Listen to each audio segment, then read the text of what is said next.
The silence in the grand chamber was absolute. Ambassador Richard Cole stood alone on the petitioner's platform, surrounded by 1,700 alien delegates from across 400 civilizations. The chamber itself was carved from the heart of an asteroid, vast enough to hold a small city. Holographic displays lined every wall, showing real-time feeds from distant worlds. Above, a transparent ceiling revealed the swirling colors of the Andromeda. Nebula. Cole had never felt so small in his entire life. High Chancellor Morvax rose from the central dais. He was a crystalline being, nearly 3 meters tall, his body refracting light into rainbow patterns that shifted with his mood. Right now, those patterns pulsed in angry red. "The Galactic Council recognizes the human delegation," Morvax announced, his voice carrying through translation implants to every being in the chamber. "You are here to answer for the events at Veloria Prime." Cole straightened his uniform. His heart was pounding, but his voice remained steady.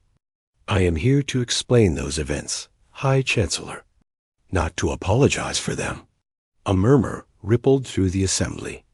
Several delegates shifted in their seats. A few leaned forward with obvious interest. "Explain?" The voice came from the hegemony section, where dozens of massive reptilian beings sat in ornate armor. Their representative, Admiral Corax, rose to his full height of nearly 4 meters. "You slaughtered 90,000 of our soldiers. You destroyed 500 of our warships. You used weapons that have been banned for 10,000 years. We responded to a distress call," Cole replied calmly. "You had no treaty with the Valorians, no legal obligation, no standing under galactic law. We had a moral obligation." Corax's 4 eyes narrowed. "Morality does not override law, human. Perhaps it should." The chamber erupted. Delegates shouted in 100 different languages. Some pounded their appendages against their seats. Others made gestures that Cole could not interpret, but suspected were insulting. "High Chancellor," Morvax raised a crystalline arm, and silence fell immediately. His authority here was absolute. "Ambassador Cole," Morvax said slowly, "this council has maintained peace among 400 species for 9,000 years. We did so by establishing rules that everyone follows. If any species can simply intervene wherever they feel justified, the entire system collapses. With respect, High Chancellor, your system was already failing. The Valorians sent distress calls to this council for 3 days. 3 days of orbital bombardment.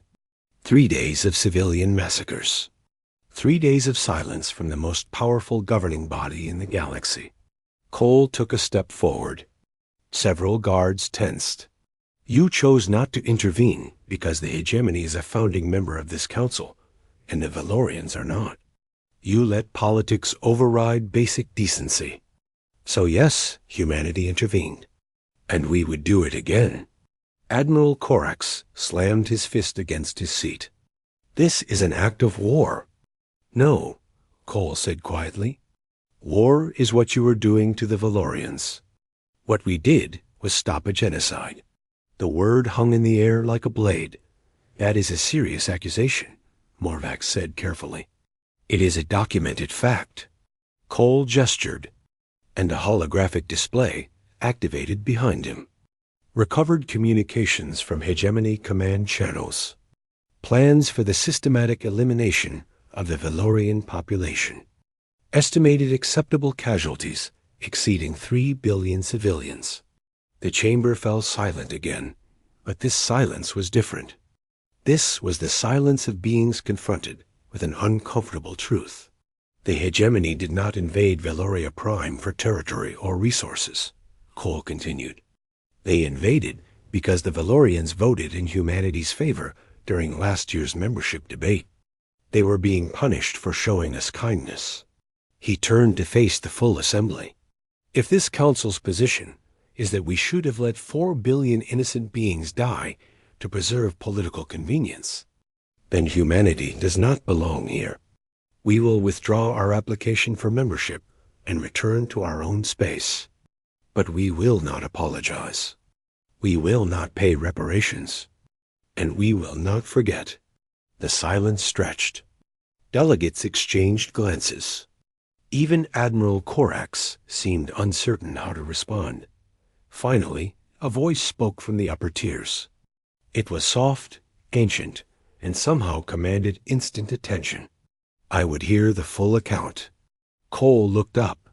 The speaker was a being unlike any he had seen, small and wrapped in robes that seemed to absorb light itself. I am Elder Voss of the First People, the being continued.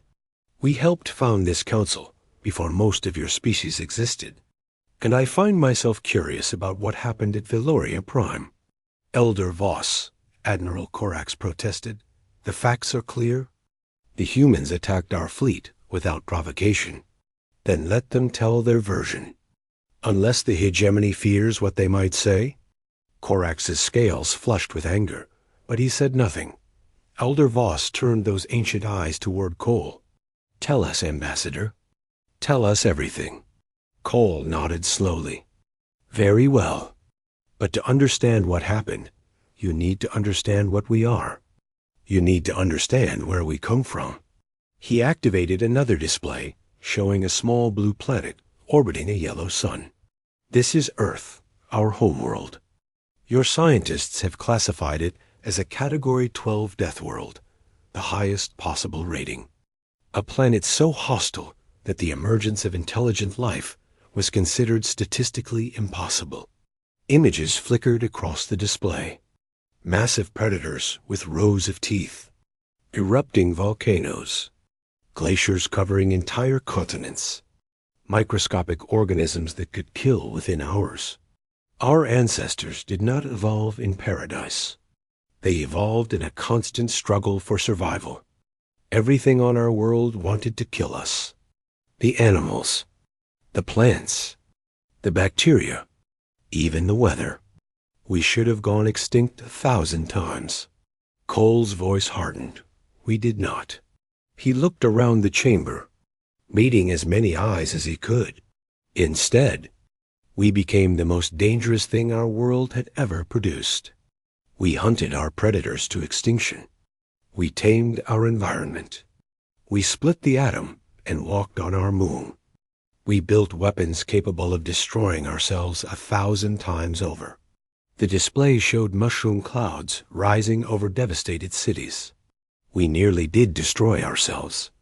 Multiple times. But we survived. We always survive. Because that is what humans do. He deactivated the display. 3 days ago, the Valorians sent a distress call. They said they were being attacked by an overwhelming force. They said the Galactic Council had abandoned them. They asked if there was any mercy in humanity. Cole's jaw tightened. We showed them there was. And we showed the hegemony what happens when you threaten people under our protection. Admiral Corax leaned forward. You sent 19 ships against 900. Your entire response force was outnumbered 47-1. Either your species is insane, or you knew something we did not. We knew many things you did not, Admiral. Cole allowed himself a small smile. That was rather the point. Then enlighten us. Cole glanced at Elder Voss, who nodded encouragingly. Very well. Let me tell you about the Battle of Veloria Prime. Let me tell you how 19 human vessels destroyed the most powerful fleet your hegemony had ever assembled. He took a deep breath. Let me tell you why you should be very, very careful about what you threaten next. The chamber was absolutely still. Every delegate, every observer, every guard was focused on the lone human standing in the center of the greatest assembly in the galaxy. And Richard Cole began to speak. 3 days earlier, aboard the UA's Vengeance. Captain Maria Santos was reviewing fleet reports when the distress signal came through. The Vengeance was humanity's newest warship, built with every lesson learned from centuries of bloody conflict. She was designed for one purpose only, and that purpose was not exploration. Captain, Communications Officer James Obi reported, his voice tight with urgency. Priority 1 distress signal. It is using the emergency frequency we shared with the Valorian delegation during first contact. Maria set down her coffee. The Valorians? What would they be doing on an emergency channel? Playing the signal now. The bridge speakers crackled, and then a voice emerged. It was high-pitched and trembling with unmistakable terror. This is Premier Thalia of the Valorian Republic. We are broadcasting on all frequencies. The hegemony of the Crimson Dawn has invaded our home system. Our fleet is destroyed. Our orbital stations are burning. They are landing troops on our capital world. A pause. The sound of distant explosions. We appealed to the Galactic Council for military intervention. They have declined. We are told the hegemony's grievances are legitimate and that assistance would be provocative. We are being abandoned to die. Maria's hands tightened on her armrests. We know humanity has no treaty obligations to us. We know your fleet is small, but we also know what you are. We have read the files. We know about your world, your history, your wars. We know that you are survivors. Another explosion, much closer this time. Please, if there is any mercy in your species, help us. We have nowhere else to turn. The signal dissolved into static. For a long moment, nobody on the bridge spoke. Then Maria stood. Get me Admiral Harrison. Priority Alpha. 40 minutes later, she was aboard the flagship USS Defiance, sitting in the command conference room with every available ship captain. The holographic display showed the Valorian system, now crawling with hegemony vessels. 900 warships. The largest fleet the hegemony had ever assembled for a single operation. Humanity had 19 ships within response range. Admiral Thomas Harrison was a weathered man in his 60s. His face carved by decades of service and conflicts most of the galaxy had never heard of. He listened to the recording twice, then looked around the table. The Council will not intervene, he said flatly.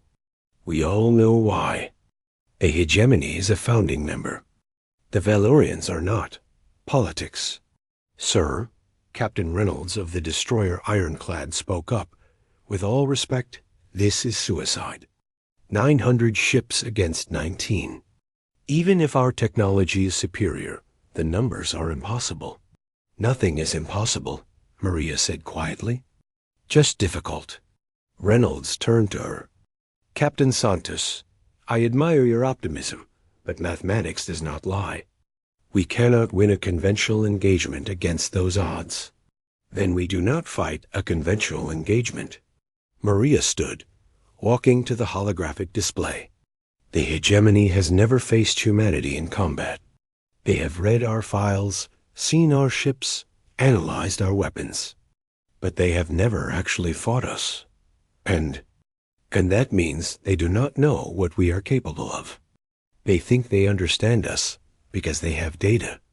But data cannot capture what makes humans dangerous. Admiral Harrison leaned forward. Explain. Maria gestured at the display. The hegemony fights wars the way every other species in the galaxy fights wars. Formation combat. Massed firepower. Predictable tactics based on mathematical models. They believe warfare is an equation. She turned to face the assembled captains. We know better. Humans did not become apex predators by being stronger or faster than our prey. We became apex predators by being smarter, more adaptable, more ruthless. We hunted mammoths with sticks and stones. We survived ice ages that killed everything else. We turned every disadvantage into a weapon. What are you suggesting? Reynolds asked. I am suggesting we stop thinking like a fleet and start thinking like what we actually are. Persistence hunters. Apex predators. She smiled coldly. Wolves. Admiral Harrison was silent for a long moment. Then he nodded. Captain Santos, You have the floor.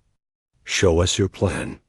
The plan that emerged over the next 2 hours was insane by any conventional military doctrine.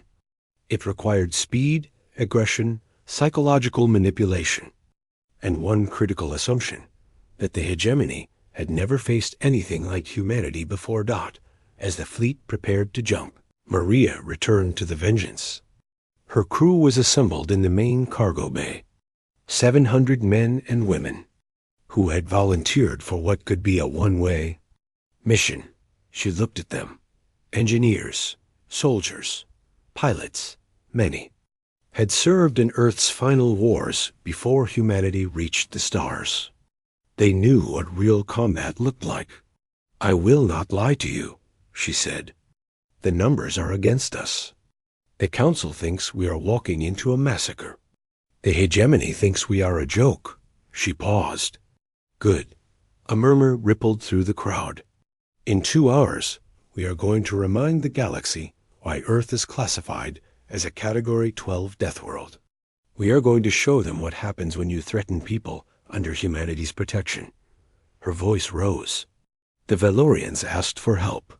They asked if there was any mercy in humanity.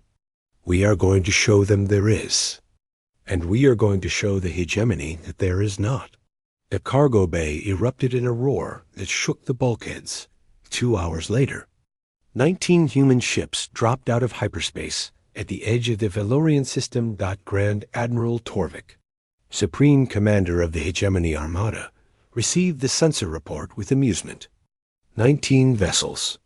The humans had actually come. He had hoped they would. This would be an excellent opportunity to demonstrate to the galaxy that humanity was nothing to fear. He opened a communications channel. "Human vessels, this is Grand Admiral Torvik of the Hegemony of the Crimson Dawn. You are outnumbered 47 to 1. Surrender immediately, and you will be granted prisoner status under the conventions of galactic warfare." The response came 30 seconds later. A single word: no. Torvik blinked his 4 eyes. "I am sorry. I do not think I understood correctly.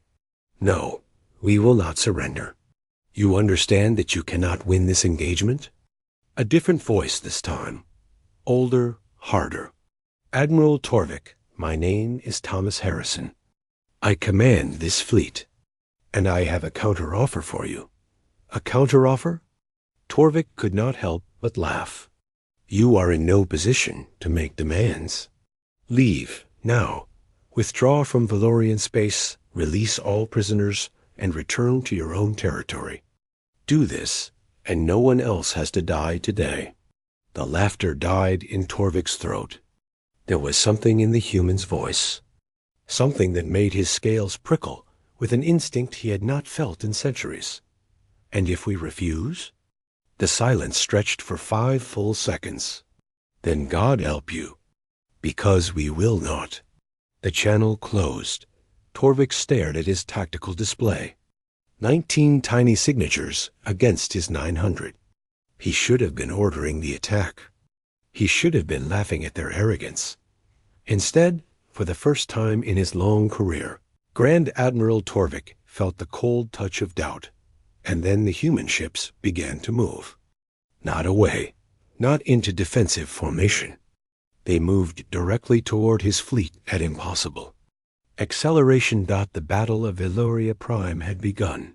The first thing the hegemony learned about humanity was that their sensors were wrong, not inaccurate. Wrong, fundamentally, catastrophically wrong. Hegemony tactical doctrine assumed all species operated within predictable parameters. Ships accelerated at certain rates. Weapons fired at certain intervals. Crews needed rest and maintenance. War was a mathematical equation, and the hegemony had spent 2,000 years perfecting that equation. The 19 human vessels accelerated at rates that should have killed everyone aboard. "Impossible," Torvik breathed, watching the data update in real time. "They are pulling 23 gravities. No biological organism can survive that acceleration." "Admiral," his tactical officer interrupted. voice trembling. They are increasing. 25, 27, 30 gravities. Their crews must be dead. Their ships must be running on automatic systems. The first human missile salvo reached the hegemony's forward screening vessels. 3 destroyers vanished in nuclear fire. Torvik's blood ran cold. Nuclear weapons. The humans were using nuclear weapons. No civilized species had deployed nuclear ordnance in ship-to-ship combat for over 10,000 years. The radiation, the contamination, the sheer barbarism of it ... Another salvo. 5 more ships consumed in miniature suns. Return fire. Torvik roared. All batteries. Target the lead vessel. The hegemony's response was overwhelming. Thousands of plasma lances, kinetic impactors, and guided munitions streaked across the void toward the human battlecruiser Defiance. Admiral Harrison watched them come. "Point defense," he ordered calmly, "and launch the decoys."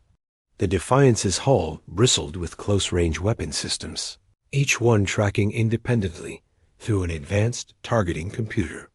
Incoming fire was intercepted, redirected, or overwhelmed by counterfire. But it was the decoys that changed everything. 200 automated drones launched from the human ships, each one broadcasting signatures identical to their motherships. The hegemony's targeting computers went haywire, distributing fire across what appeared to be 200 additional hostile vessels. "They are everywhere." A hegemony gunner screamed. "I cannot get a lock on the real targets." The human fleet plunged into the heart of the hegemony formation like a blade, through flesh. And that was when the killing truly began. Captain Maria Santos gripped her command chair as the Vengeance twisted through a gap between 2 hegemony battleships.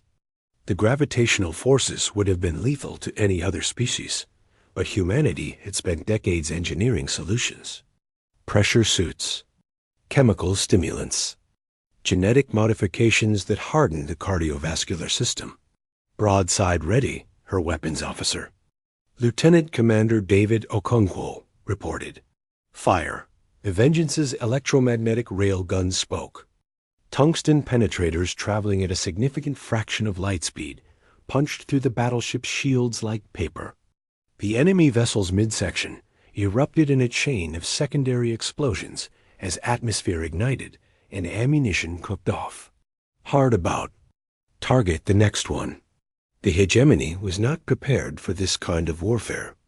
Their doctrine emphasized formation integrity, massed firepower, controlled engagements. The humans fought like wolves, packs of predators slashing through the herd, targeting the weak and wounded, never stopping long enough to be caught. On the planet's surface, Premier Thalia emerged from her shelter to see something she had not dared hope for. The sky, which had been dark with hegemony dropships for days, was now lit with falling stars. Enemy vessels tumbling from orbit, trailing fire. "They came," she whispered. "They actually came." Her communications officer rushed to her side. "Premier, we are receiving a transmission from the human fleet." A hologram flickered to life. A human female, younger than Thalia expected, her face grim but composed. "Premier Thalia, I am Captain Maria Santos of the United Earthship Vengeance. Hold on. Help is coming. Captain, the hegemony has over 200,000 ground troops on her surface. How can you possibly?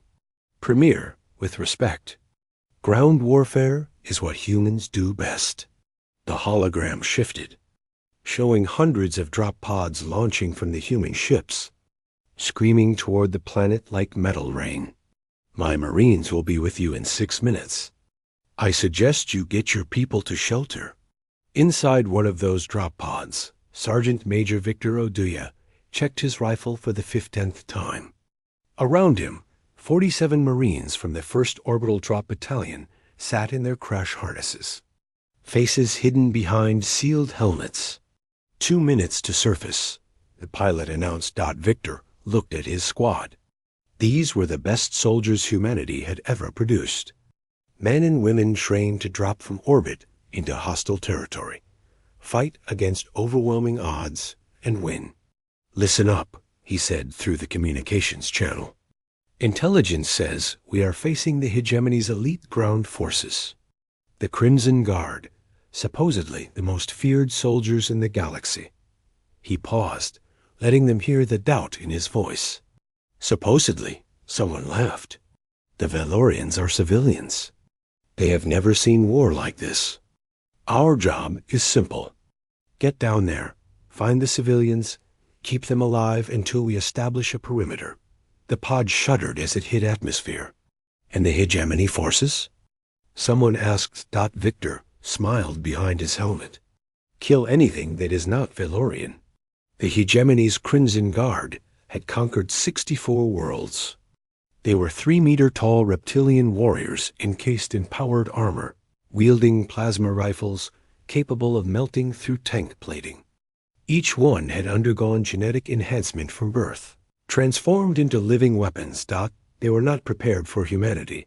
The first human drop pods slammed into the capital city's central plaza. The Crimson Guard commander, General Voss, ordered an immediate assault. "Surround them," he commanded. "They are few. We are many. End this quickly." 500 Crimson Guard converged on the plaza from 3 directions. The drop pods opened. What emerged was not what they expected. Human soldiers moved with speed and aggression that defied comprehension. They did not advance in formation. They scattered, finding cover with practiced efficiency, laying down suppressive fire that forced the Crimson Guard to dive for cover, covering fire. The concept was foreign to hegemony doctrine. In their wars, soldiers advanced, fired, and either killed or were killed. The idea of providing support for allies was considered inefficient. The humans did not care about efficiency. They cared about keeping each other alive. Flanking positions. Victor barked, sliding behind a collapsed pillar. "Rodriguez, Thompson, get to high ground. Everyone else, keep them pinned." 2 Marines sprinted for a nearby building, their enhanced legs carrying them up the wall itself. Within seconds, they were on the roof. Sniper rifles finding. Targets. The first Crimson Guard officer died with a bullet through his helmet.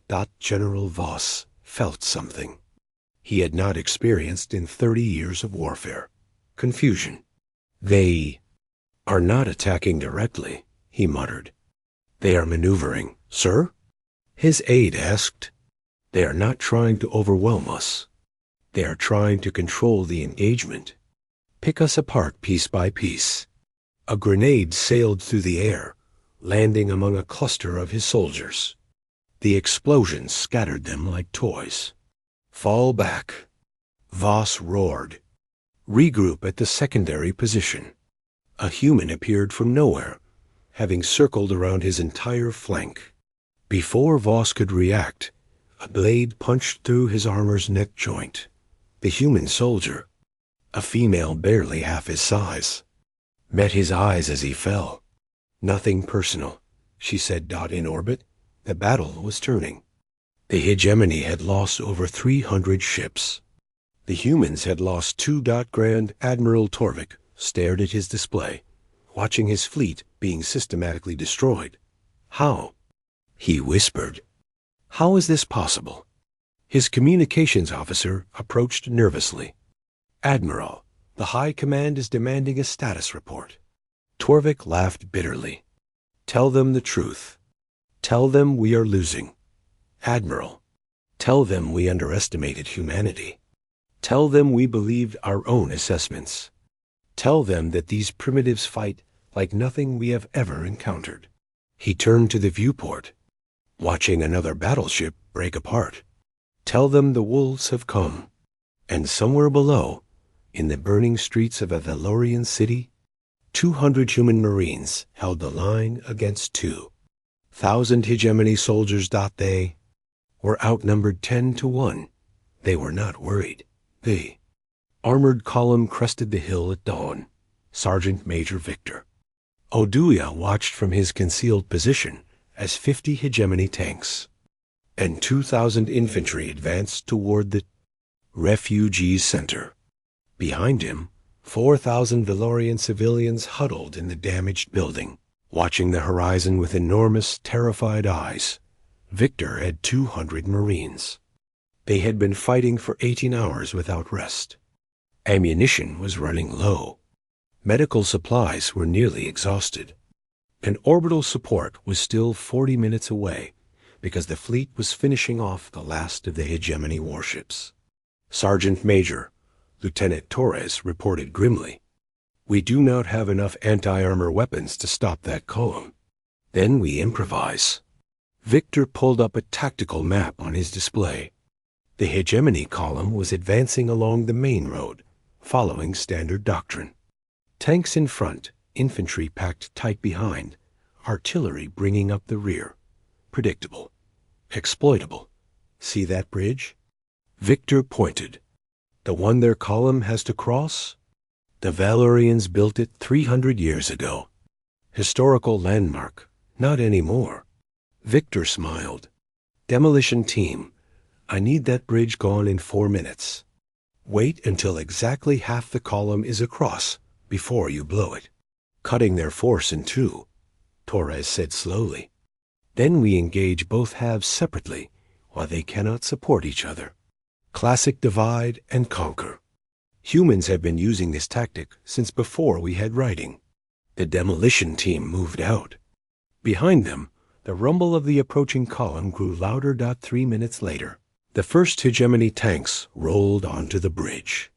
Then more tanks. Then infantry carriers. The column stretched across the ancient structure like a metal snake. Private, First Class Angela Reyes watched from her hidden position, her finger hovering over the detonator. She waited until the exact center of the column was on the bridge. Then she pushed the button. The explosion was spectacular.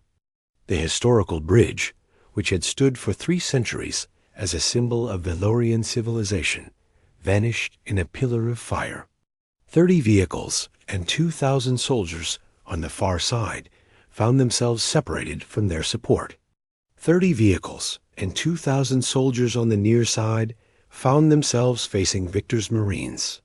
Now, Victor said calmly, the ambush was textbook warfare. If the textbook had been written by apex predators.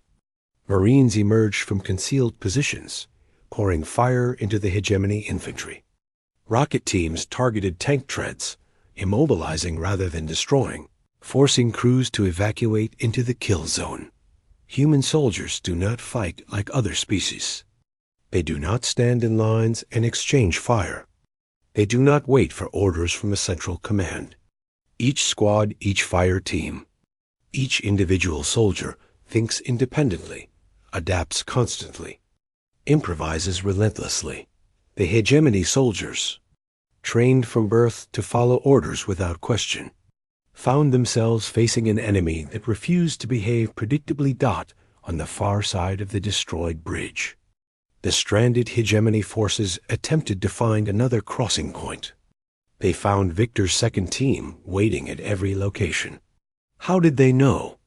A hegemony officer screamed as his soldiers died around him. How did they know we would come this way? He would never understand the answer.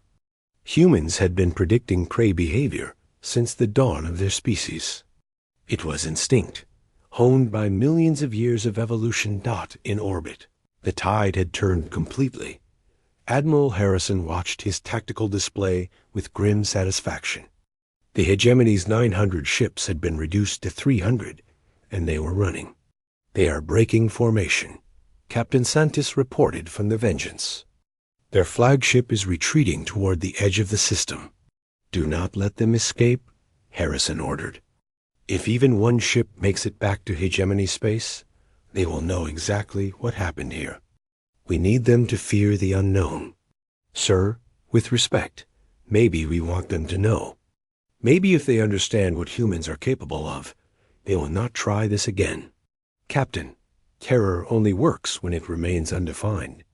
The moment they understand us, they can counter us. Our greatest weapon right now is their inability to comprehend what they are fighting. Harrison paused, watching another hegemony vessel explode on his display. They will find out eventually, but not today. The human fleet surged forward like wolves running down wounded prey. Grand Admiral Torvik stood on the bridge of his flagship, watching destruction of everything he had built. The Crimson Destiny shuddered under another impact. Alarms screamed.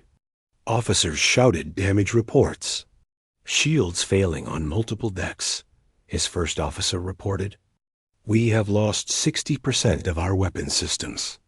Admiral, we must withdraw. Torvik stared at his tactical display. 300 ships. He had entered this system with 900, and the humans still had 17 vessels operational. 17. Admiral, his communications officer called out. The human flagship is hailing us. Torvik hesitated, then nodded. Put them through. Admiral Harrison's face appeared on the view screen. He looked tired but composed. Admiral Torvik, I believe I made you an offer earlier. Torvik's scales flushed with humiliation. You demanded our surrender. No, I offered you a chance to leave. That offer still stands. You would let us go? I would let the survivors go. Those who withdraw immediately, returning to hegemony space. The war ends here. The Valorians keep their independence. You keep your lives. And if we refuse?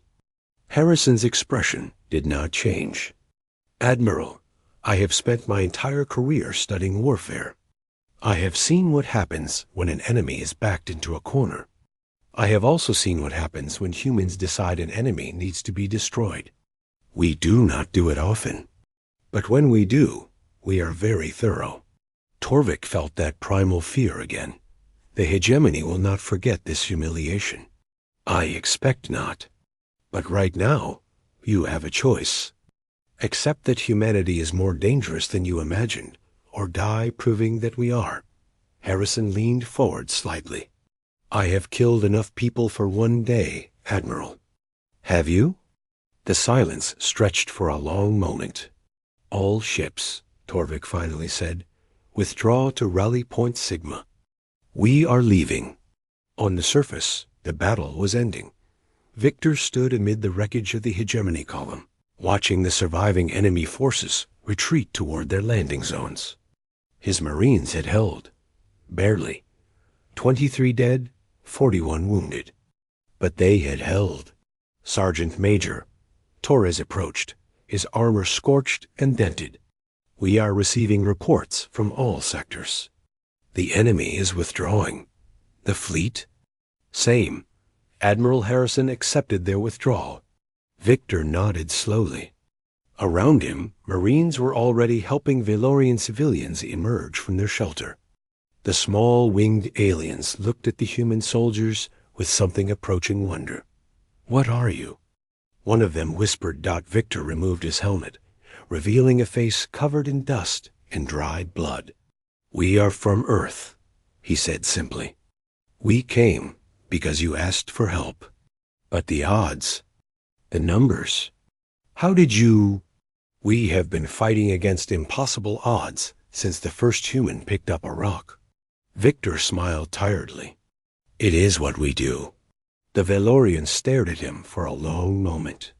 Then slowly she embraced him. Her delicate wings wrapped around the armored soldier in a gesture of pure gratitude. Thank you, she whispered. Thank you for being what you are. Above them, the sky was clearing. The hegemony ships were gone. The human fleet held orbit, vigilant but victorious. But Victor knew this was not over. The hegemony would not forget. The Galactic Council would demand explanations. And humanity had just announced itself in the most dramatic way possible. He looked up at the stars and wondered, what would come next? What came next arrived 72 hours later, in the form of a summons to the Galactic Council, and that brought Ambassador Richard Cole to the petitioner's platform. Facing 1,700 alien delegates who were only now beginning to understand what humanity truly was, the Grand Chamber fell silent as Ambassador Cole finished his account. For a long moment, no one spoke.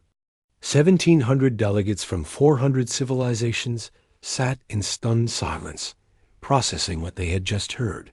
The holographic displays behind Cole still showed the final casualty figures. Hegemony losses: 532 warships destroyed, 93,000 soldiers killed. Human losses: 2 vessels damaged, 412 personnel killed. High Chancellor Morvax finally broke the silence. You are telling us that 19 human ships destroyed. Over 500 hegemony warships. Yes. And 200 of your ground soldiers held against 2,000 Crimson Guard. Closer to 10,000 by the end. But yes. How? Cole considered the question carefully. Because we had to. Because the alternative was watching innocent people die while we debated procedure. Admiral Corax rose from his seat, scales flushed with barely controlled rage. This is not justice. This is not order. This is chaos. You cannot simply attack member states whenever you disagree with their policies. The hegemony was not implementing policy. The hegemony was committing genocide. That is your interpretation. That is the documented truth. Cole gestured at the display.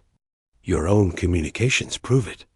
Your own commanders ordered the systematic elimination of the Valorian population.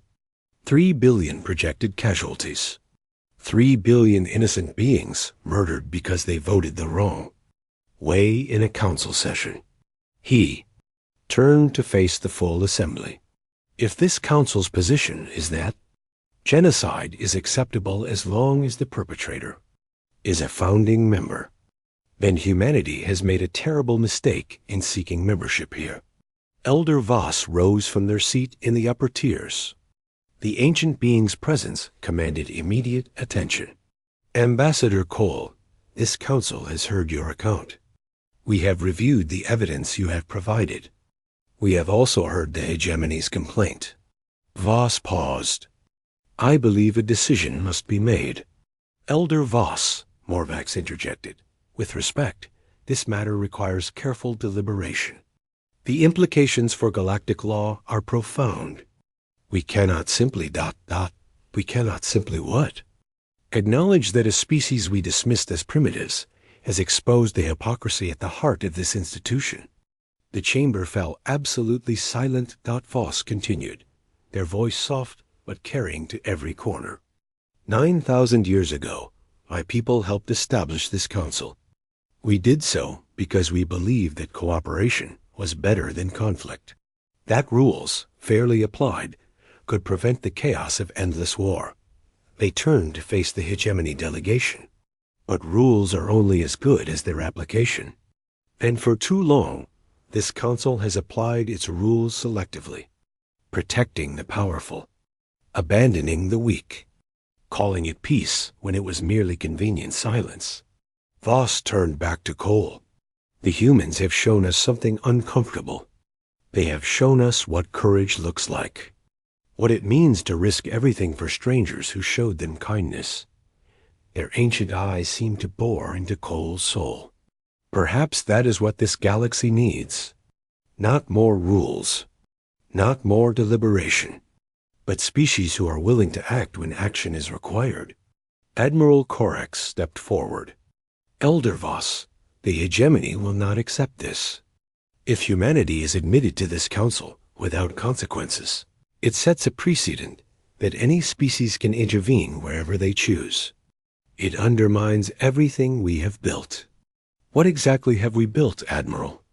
Voss asked quietly. A galaxy where the strong prey on the weak and call it legal? A system where genocide is permissible as long as the paperwork is in order? They shook their heads slowly. No, the humans have not undermined our system. They have revealed its flaws. Now we must decide whether to correct those flaws or continue pretending they do not exist. The vote took 2 hours. When it was done, Ambassador Cole stood before the assembly with a document displayed behind him. Humanity's full membership in the Galactic Council, ratified by a margin of 312 to 88. Congratulations, Ambassador, High Chancellor Morvax said, his tone carefully neutral. Humanity is now a full member of this council, with all associated rights and responsibilities. Thank you, High Chancellor. Do not thank me. Morvax leaned forward. Membership brings obligations, treaties, restrictions. You will find that being part of Galactic civilization is more complicated than simply fighting those you disagree with. We understand. Do you? Morvax's crystalline form flickered with complex colors. The hegemony will not forget this humiliation. They have allies, resources. They will seek revenge, Ambassador. And now you are bound by the same laws that once protected them. Cole nodded slowly. We knew this would happen.